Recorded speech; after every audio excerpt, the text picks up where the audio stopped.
Donc on a quelques photos. Alors, est-ce que tu peux commencer à nous raconter un petit peu d'où tu viens et à quoi ressemblent les ressources dans la zone dont tu vas nous parler? Merci, je m'appelle Abdoulaye et je viens d'une localité qui s'appelle Ngaparou au Sénégal. C'est près de la capitale, à 90 km. C'est un village de pêcheurs, d'agriculteurs avant. Maintenant, il n'y a plus d'agriculture. Maintenant, tout le monde est devenu pêcheur à la force de l'urbanisation. Parce qu'il n'y a plus de terre où cultiver, donc tout le monde est devenu pêcheur. Abdoulaye viene de un pueblo como 90 kilómetros al sur de Dakar, donde antes la gente eran pescadores y agricultores, y ahora, porque hay mucha urbanización, son todos pescadores. Et la crise qui traverse le secteur de la pêche, avec la rareté, a touché aussi les pêcheurs là-bas. Et finalement, les pêcheurs ont décidé de prendre leur destin en main et de prendre des initiatives qui visent à faire revenir la ressource ou bien faire une gestion durable des pêcheurs. Ellos también se vieron afectados por una baja de los recursos, entonces tenían cada vez menos pescado. A un momento decidieron tomar su destino en mano y hacer en modo de restaurar los recursos y de hacer una buena gestión. Et dans cette gestion durable des ressources, les pêcheurs ont vu deux choses qui sont assez importantes. Il faut quand même des fois reposer un peu la mer, ce qu'on dit des périodes de repos biologique. Mais en dehors de ces périodes de repos biologique, les zones où les poissons ont l'habitude de venir pour se reproduire, il faut quand même les protéger. Donc ils ont fait une aire qui a été protégée, mais en dehors de cela, ils ont immergé des récifs pour pouvoir préserver ce qu'on appelle l'angouste, qui est assez importante au niveau du Sénégal. Dentro de las medidas de gestión, bueno, hubieron dos que un poco se parecen a las de los langosteros. Hay una zona donde no se pesca porque hay que tener un reposo biológico, y por otro lado también recrear o proteger unos hábitats alrededor de los cuales los peces se reproducen. Entonces ahí también pusieron arrecifes artificiales.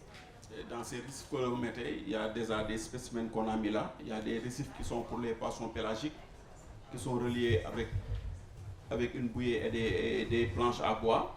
Mais il y a aussi d'autres récifs qui sont pour les espèces démersaux et aussi pour les langoustes, qui sont faits de gabions et de choses qui ont été préconfectionnées. Entonces ahí hay dos tipos de pescados de hábitat que están recreando, uno para los que están más arriba y otro para los que están en el fondo, como las langostas. Et tous ces récifs ont été immergés dans la zone qui a été délimitée et protégée. Je crois qu'on peut le voir aussi en photo. Vous pouvez cliquer, on va voir d'autres photos. Avance, avance. Voilà. Là c'est l'assemblée du CLP qui prenait la décision de délimiter une zone. Parce que pour délimiter une zone, il faut quand même avoir le pouvoir, avoir le quorum, que tout le monde soit dedans. Donc là, il y a la réunion où le maire est représenté et tous les corps de métier, mais aussi en dehors de cela, on a pu bénéficier de cette gestion à avoir des missions à l'étranger pour pouvoir accaparer des connaissances des autres. Parce qu'il faut quand même aller regarder ce que font les autres et essayer de prendre ce qui est bien et de l'amener aujourd'hui au niveau de Ngaparou. Donc c'est ce que nous avons eu à faire. Et là, vous voyez, là, une réunion du comité avec toutes les parties prenantes. Donc, qui sont les parties prenantes? Tu peux nous dire un peu? Donc, il y a le maire. Il y a le maire, il y a les pêcheurs. Tous les pêcheurs ou des représentants des pêcheurs? Les représentants des pêcheurs de chaque collège. Donc, il y a les pêcheurs à la ligne, il y a les pêcheurs au filet, il y a les pêcheurs à la palanque, il y a aussi les femmes transformatrices et il y a aussi les représentants des marieurs. Des gens qui achètent le poisson, mais aussi des alleurs et de tous les corps de métier, parce que le CLP est composé de tout ce qui gravite autour de la pêche. D'accord, mais aussi par exemple la pêche sportive ou le tourisme ou des choses comme ça ou pas? Non, nous la pêche sportive n'est pas très développée. Le tourisme, il y a trop de conflits entre le tourisme et la pêche, donc on n'a pas voulu les initier, les mettre dedans. D'accord, ok, donc mais il y a, disons, toute la chaîne de valeur liée à la pêche dans votre zone. Et ça représente combien de pêcheurs par exemple? En Ngaparou seul, on était à 6 000 quand on faisait. 6 000 Quand on mettait cette initiative-là, on était déjà à 6 000. 6 000 pêcheurs. Donc c'est énorme. D'accord. Et donc les missions à l'étranger, là je vois que c'est en Gambie, mais vous en avez fait plusieurs dans d'autres pays? Dans d'autres pays, en France, en Espagne, au Maroc, uniquement pour aller regarder. Parce que dernièrement, j'étais au Maroc pour aller voir comment les Marocains ont pu mettre en place un plan d'aménagement du pôle. parce que le poulpe aussi c'est une espèce qui est assez importante et qui fait beaucoup de rentrées de devises au niveau du Sénégal, donc il fallait quand même le protéger, mais aussi le mettre sous plan d'aménagement, qu'il y ait des périodes de repos biologique, qu'on puisse savoir la capacité que les bateaux ont à le prendre, la pêche artisanale, comment elle doit prélever, ainsi de suite. Donc déjà il y a eu beaucoup de missions, et avant qu'il y ait la mouvance du CLP qui s'organise, il n'y avait pas ça. Parce qu'avant il n'y avait pas Entonces el Comité Local de Pesca pues se constituyó para enfrentar esos problemas que tenían y están todos, o sea, está desde el alcalde hasta las mujeres transformadores, hasta los vendedores de pescado y está de representante de cada tipo de pesca, pesca a la línea, pesca con red, esto, lo otro, y que en total representan 6.000 pescadores. O sea, aquí alrededor de esta mesa están representando 6.000 pescadores. La otra que fue un elemento clave para poder defender los recursos, y lo otro fue se organizaron para hacer misiones encontrando fondos que ya nos va a decir, pero al extranjero para ver qué estaba haciendo y qué estaba funcionando en otras partes. Por ejemplo, nos habla de un viaje que hizo en Marruecos, donde ahí están con un buen plan de manejo del pulpo. Entonces de ellos vinieron con lecciones de cuáles son los elementos que se tienen que integrar en un plan de manejo del pulpo que funcione, donde el recurso se mantiene estable y cuáles son los niveles de extracción que se pueden permitir a los pescadores artesanales. Et là, dans les mesures de gestion qu'on a prises, le CLP a eu à gagner beaucoup de prix. Le premier prix sur les mesures, sur les bonnes pratiques de pêche qu'on a mis, c'est le CLP qui l'a gagné. Mais aussi, il y a un prix sous-régional qui regroupait tous les pays africains. Et là-bas aussi, le CLP a pu gagner des prix par rapport à la gestion des ressources. Muchos premios que recibieron ahí por su gestión. Et là, vous voyez les résultats sur les ressources. Là, vous voyez maintenant des bancs de poissons qui bougent. Et nous, de notre génération, ça fait longtemps que les gens n'avaient pas pu, à partir de la plage, regarder les poissons bouger.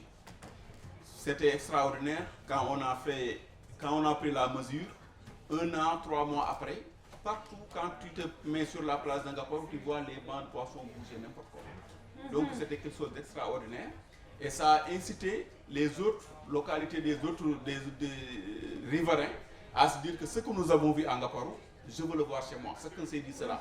Chacun s'est dit que ce que j'ai vu à Angaporo, je veux le voir chez moi, donc je suis obligé de faire comme eux. El efecto sobre el recurso fue casi inmediato. En menos de un año y 3 meses, dices que ya se veían estos bancos de peces saltar, cosa que no habían visto en mucho tiempo. Entonces para ellos fue realmente una cosa así como casi un milagro y estaban todos muy felices y eso empezó a ser muy contagioso, o sea que las otras comunidades que estaban, cuando vieron esto suceder, dijeron, ellos están haciendo algo bien, nosotros tenemos que hacer algo similar porque también queremos que haya una aumentación del recurso de esos niveles. L'inconvénient, c'est que quand tu fais de bonnes choses, qu'il y a assez de poissons, il y a les braconniers, on peut les appeler comme ça, c'est ceux qui ne veulent pas travailler et qui veulent prendre.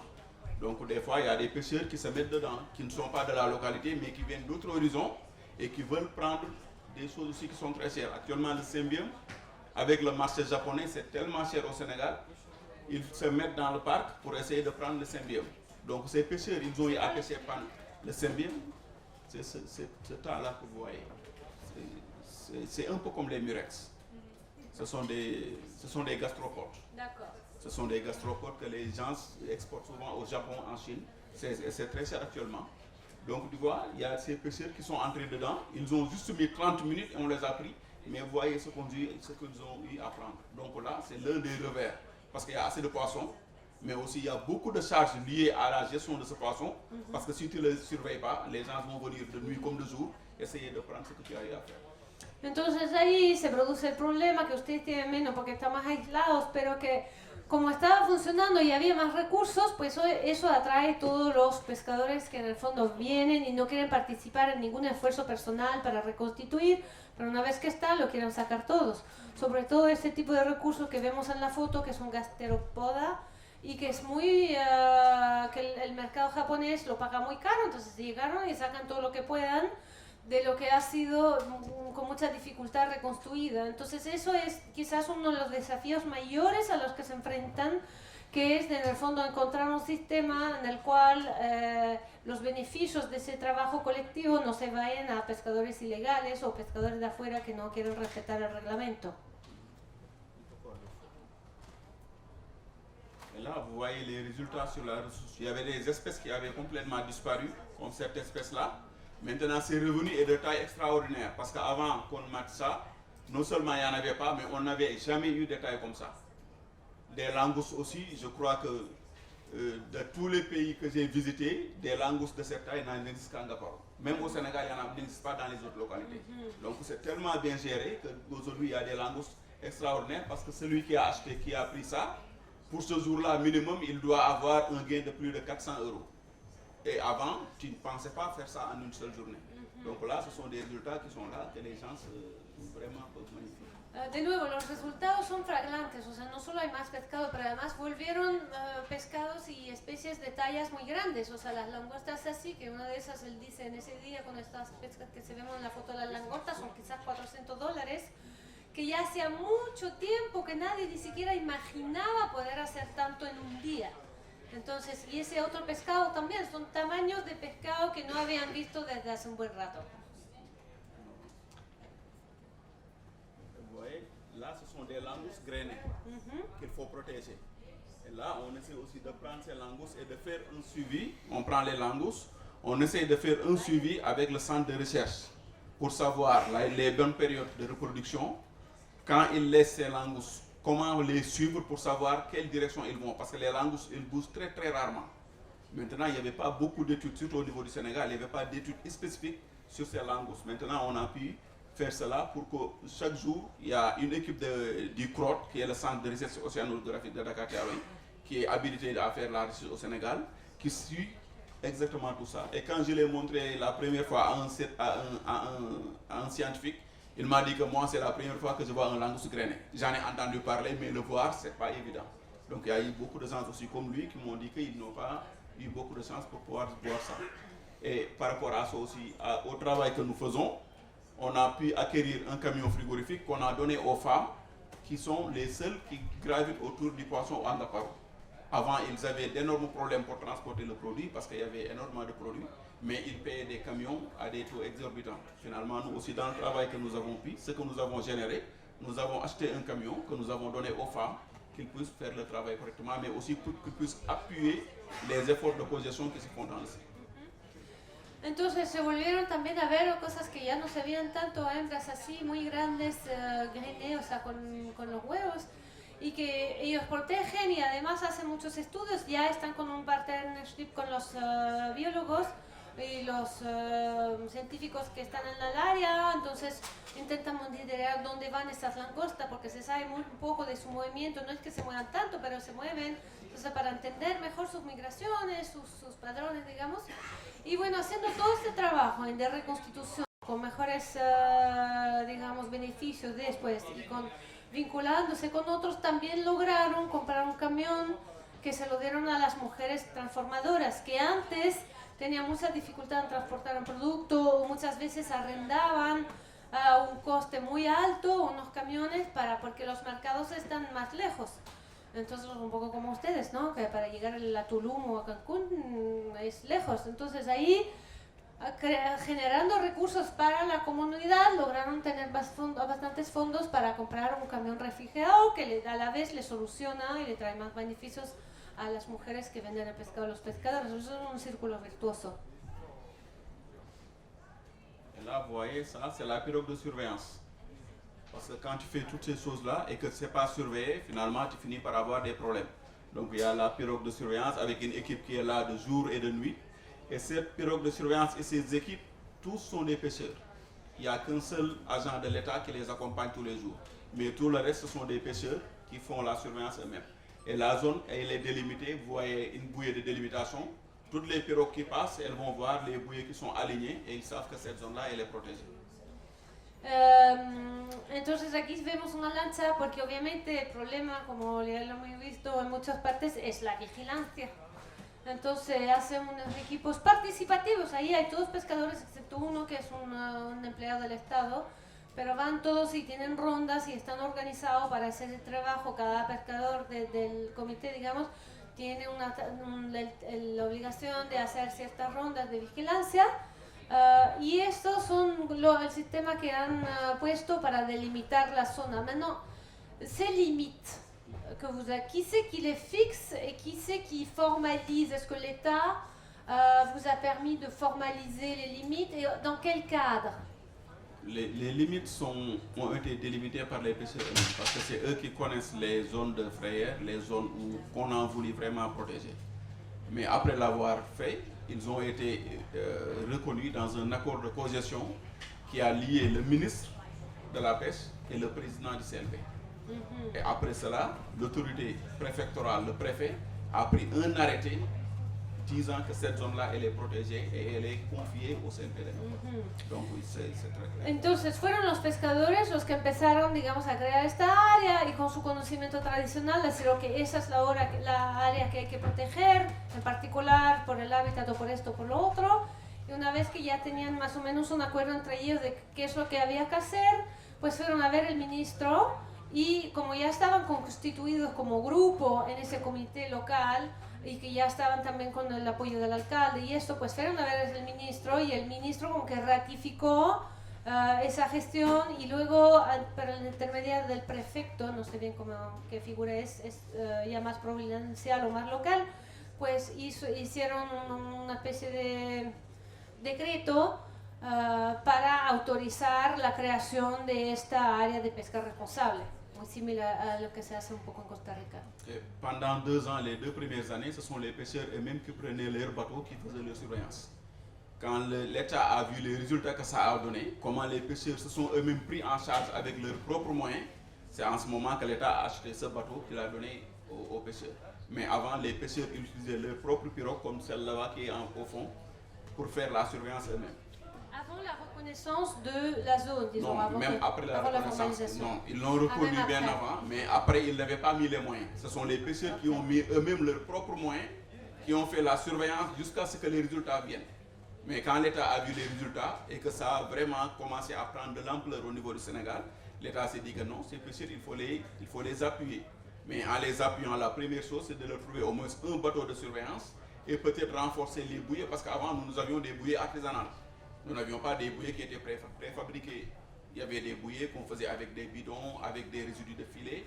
C'est avec ça qu'on tenait les bouées. Mais quand l'État a vu les résultats, lui, il a commencé a se dire que c'est assez intéressant pour appuyer ces populations. Entonces, en el momento en que se formalizó, igual yo creo que el gobierno no estaba totalmente convencido, entonces los dejó que se organizaran ellos mismos. De hecho, las boyas que habían antes en las primeras son cosas que hacían con bidones. Al principio ellos se organizaron para la vigilancia y usaban sus propias lanchas. O sea, pero cuando el gobierno empezó a ver que había muchos resultados y un beneficio muy positivo para, digamos, toda esa población, que si no fuera por esto sería cada vez más marginal, empezó a apoyar y sobre todo cuando vio que había este efecto de contagión, que otras comunidades están empezando a hacerlo, pues decidió que valía la pena poner un poco de medios y entonces le dieron las boyas un poco más grandes, digamos, y con una lancha del Estado y empezaron a financiar una parte del proceso. When you start, quand tu as commencé à faire, vous avez commencé à faire la vigilance là, à ce moment-là, si vous trouvez un pêcheur qui ne respecte pas les règles, quel était votre pouvoir pour lui imposer de suivre le règlement? La première chose qu'on a fait au niveau du CLP, c'est de faire une code de conduite. Il y avait une code de conduite qui regroupait tous les représentants des collèges. On a discuté pendant 6 mois et on a mis des amendes. On a dit que qui habite à Ngaparou, qui fait cela, voilà ce qui va dessus. Donc quand on a commencé, déjà les gens étaient assez avertis. Maintenant, ce qui nous restait, c'était les autres villages qui pouvaient venir pêcher là-bas, parce que rien ne l'interdisait de venir là-bas. Donc c'est en ce moment qu'on s'est déplacé pour voir tous les autres villages qui étaient dans le département, pour leur dire qu'à Ngaparou, il y a une zone protégée et il y a des espèces qui sont interdites, qui sont protégées aussi. Et là aussi, ils ont commencé à comprendre. Mais quand on a commencé, puisque l'agent assermenté avec qui nous sommes dans le bateau, lui, il a le droit de verbaliser tout le monde qu'il trouve, même en dehors de la zone qui est en infraction. Alors lui, à chaque fois qu'on trouvait un pêcheur qui n'était pas en règle dans les normes, c'est lui qui mettait une verbalisation, qui le convoquait, et s'il devait faire une amende, il faisait une amende. Si le propriétaire ne peut pas payer l'amende, alors là, on met son bateau en cale sèche jusqu'à ce qu'il paye, après il repart en mer. Mais au début, vous n'aviez pas l'agent assermenté avec vous? Si. Depuis le début. Même quand on mettait l'initiative, il y avait déjà... Parce qu'il y avait l'agent assermenté de l'État, il y avait toutes les institutions de l'État au niveau de Ngaparo. Mais n'empêche que les gens ne respectaient pas les textes. Uniquement parce que les pêcheurs ne sentaient pas qu'ils étaient impliqués dans la conception de ces textes au début. C'est pourquoi les textes gouvernementaux, les lois qu'on a mis, déjà il y a la loi 98-32, avant cette loi, il y avait en 89 la première mouture du premier loi sur la pêche. Mais les pêcheurs n'ont jamais respecté ça. Mais en 2005, quand les pêcheurs de Ngaparo eux-mêmes se sont dit que voilà ce que nous voulons, ce sont eux-mêmes qui se l'ont dit, ils le sont respectés. Mais là-bas, l'État le faisait, mais sans impliquer les autres. C'est l'un des grands problèmes de la pêche aujourd'hui. Aujourd'hui, j'ai vu quelqu'un qui le présentait en Espagne, ce qu'on appelle la cogestion. Elle est capitale quand on veut gérer bien les responsabilités. La gestion centrale, elle ne peut pas donner de résultats. La véritable gestion, elle doit émaner de la base, mais elle doit être soutenue par l'État. Parce que l'État, c'est lui qui a les moyens, c'est lui qui a les textes, c'est lui qui a tout. Mais quand même, le vœu doit émaner de la base. Et quand ça émane de la base, pour la faire respecter, c'est vraiment ça.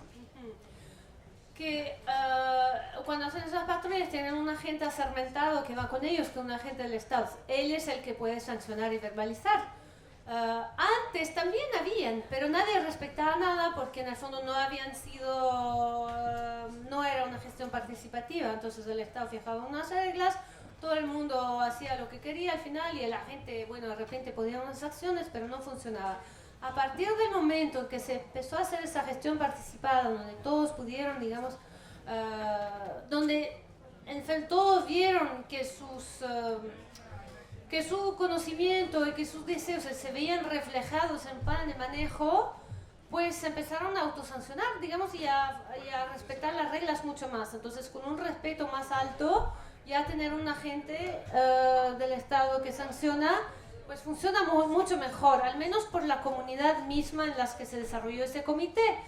Al principio tenían problemas con la gente que venía de otras comunidades, pero ahí fue donde empezaron ellos a desplazarse y a hacer un trabajo como de contagión o de comunicación de lo que estaban haciendo ellos y invitarlos a venir a ver para motivarlos a hacer lo mismo. Entonces, una vez que otros ven el interés y hacen lo mismo, pues también se regula, digamos, las actividades ilegales de una comunidad a otra. Là, vous voyez, ça c'est quand on immerge les bouillées. Ça, ce sont les laisses qui doivent les retourner au fond.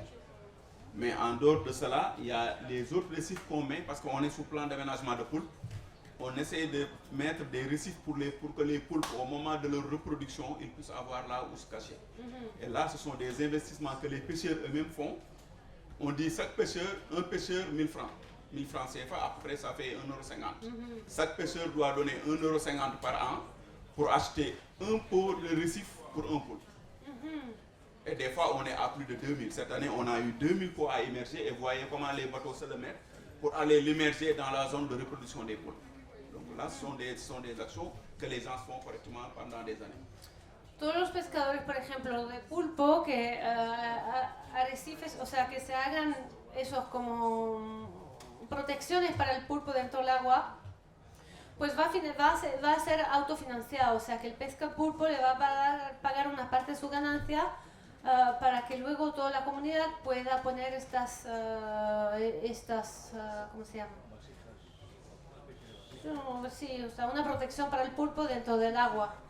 Entonces eso es bien, es un esfuerzo colectivo y autofinanciado por mucho. C'est un travail collectif qui se fait, les enfants, les femmes, tout le monde est impliqué. Donc quand on le fait, c'est une journée qui est pratiquement concerne tout le village. Les enfants ne vont pas à l'école, ils viennent pour mettre dans les pirogues. Vous voyez, les femmes aussi, ils cessent leur travail pour venir. Ça, c'est uniquement pour montrer la mouvance d'un comité qui tourne. Parce que quand ça tourne, ça ne doit pas tourner autour uniquement des pêcheurs ou bien uniquement des femmes. Ça doit tourner autour de toute une population. Et chacun doit se sentir concerné. ha sido muy importante para ellos involucrar toda la comunidad. O sea, no puede ser que sean solo los pescadores los que estén participando en esto, porque en el fondo que tienen que estar los jóvenes, tienen que estar las mujeres, pero el alcalde, el sacerdote, el maestro de la escuela, o sea, todos participan de esto, se crea realmente como cultura ya esta gestión. Là, ce sont des réunions de pêcheurs. Chaque fois qu'on fait des sorties, par exemple les réunions de bureau, il y a les pêcheurs qui se regroupent entre eux, le collège des pêcheurs qui font des restitutions. Vous faites à manger après les réunions? Non, si ça ne prend pas une journée, mais si ça prend une journée, on fait à manger. Cuando las reuniones son muy largas, siempre hay una comida compartida. Des fois c'est une demi-journée, mais si c'est une demi-journée, on ne fait pas à manger. Mais si c'est une journée entière, quand même, on fait à manger pour ce jour-là.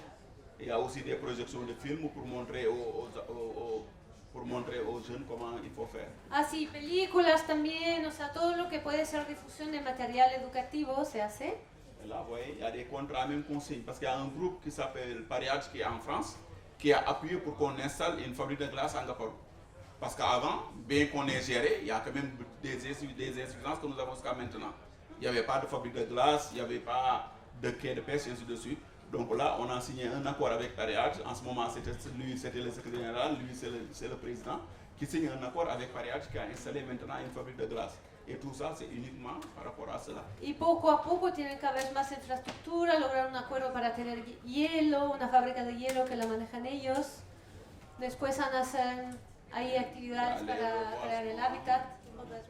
Il y a les reboisements, là-bas aussi il y a les langoustes. Il y a plein d'activités. C'est magnifique. Il y a plein d'activités. Alors, quels sont vos gros défis? Quels ont été vos gros défis pour mettre ça en place? Et quels sont les gros défis que tu vois dans le futur, d'une part? Et la deuxième question que je voulais te faire, c'est comment est-ce que les personnes du village ont été transformées par cette aventure? Le plus gros défi, c'était la reconnaissance par l'État. Parce que dans les textes sénégalais, on te dit que la pêche, elle est centrale, c'est l'État qui la gère. Donc pour que nous puissions avoir ça, nous nous sommes battus pour que l'État mette dans le code de la pêche, dans la loi, que la cogestion maintenant est ce que l'État prend. L'État ne va plus prendre des décisions pour venir dire aux pêcheurs, voilà ce que vous allez faire. Maintenant, on va prôner la cogestion. S'il y a des choses qu'on doit faire, l'État va venir, il va dire aux pêcheurs, voilà ce que nous voulons faire, qu'est-ce que vous en pensez? Ou bien si on veut mettre quelque chose sur le plan d'aménagement, on dit aux pêcheurs, selon vos connaissances, qu'est-ce que vous pensez de telle espèce? Et les pêcheurs vont donner leurs connaissances et la recherche va venir soit pour confirmer, et souvent elle confirme. On n'a jamais été confronté à un cas où la recherche dit que ce que les pêcheurs disent, ça n'existe pas. Donc c'était un défi qu'on devait relever et on l'a relevé. Aujourd'hui, tous les pêcheurs sont reconnus au Sénégal et à travers le code aussi, on les reconnaît tous. El más gran desafío fue el reconocimiento por el Estado y lucharon muy fuerte para eso porque todo estaba hecho para una gestión centralizada donde el Estado es el que maneja. Pero poco a poco, luchando, han sido reconocidos y ahora el mecanismo que el Estado mismo ha decidido de adoptar para la gestión de la pesca es la cogestión. O sea que ya el Estado, cuando hay algo que le parece que debería ser, va donde los pescadores y dice, ok, tenemos que hacer esto. ¿Ustedes qué creen que es el mejor medio para obtener estos resultados? O bien, si hacemos esto, hay beneficios, ¿sabes cuáles son las cosas que tenemos que mirar? Entonces hay realmente un mecanismo de participación y de consultación que parece, al menos por ahora, está funcionando en el caso de ese comité local de pesca. Le deuxième défi, c'est le problème qui est arrivé aux Français avec les prud'hommes. Nous avons des CLPA, les conseils locaux de pêche artisanale. Avant, c'était comme les prud'hommes, c'était libéral, chacun gérait lui-même son côté. Mais on a été confronté à ce que ces gens-là disaient ce matin. Et à partir de ce moment, on s'est dit qu'il faut qu'on mette en réseau tous les CLPA du Sénégal. Et là, c'était une bataille terrible parce que nos États ne veulent pas d'organisation forte. Ils se sont dit que quand les CLPA seront fortes, elles auront un poids extraordinaire, alors l'État avait bloqué, il n'a pas voulu. Mais nous nous sommes battus jusqu'à ce que cette année, l'État a signé l'arrêté pour qu'on monte ce réseau-là. Et avec ce réseau qu'on doit monter, qu'on a déjà commencé, parce qu'au niveau de Mbour, il y avait une gestion de la sardinelle. La sardinelle, elle est assez importante en Afrique. Mais il y avait juste un département qui le prenait, c'était Mbour. Mais les autres pêcheurs des autres localités, ils venaient, ils prenaient, ils allaient à côté pour débarquer. Parce que là-bas, la mesure n'était pas de vigueur.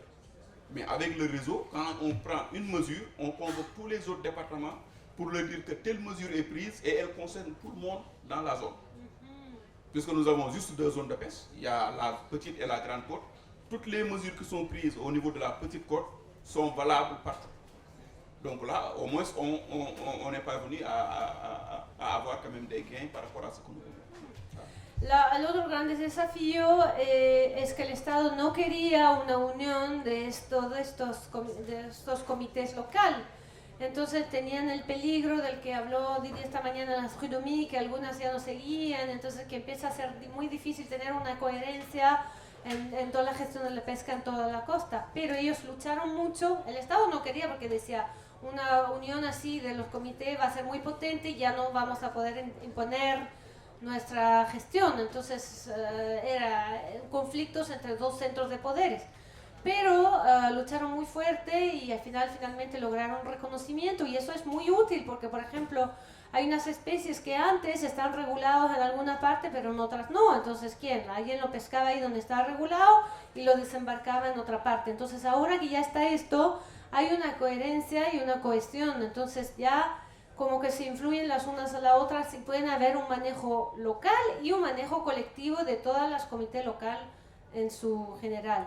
Le problème peut-être c'est la surveillance, parce que quand tu prends des mesures, ça a beaucoup donné de résultats, ça englobe une surveillance encore beaucoup plus forte, parce qu'il y a tellement de poissons, et quand tu ne surveilles pas, il y a d'autres qui viennent d'autres localités, toutes leurs idéologies, c'est comment faire pour entrer, avoir un coup de salut qui va me donner des millions.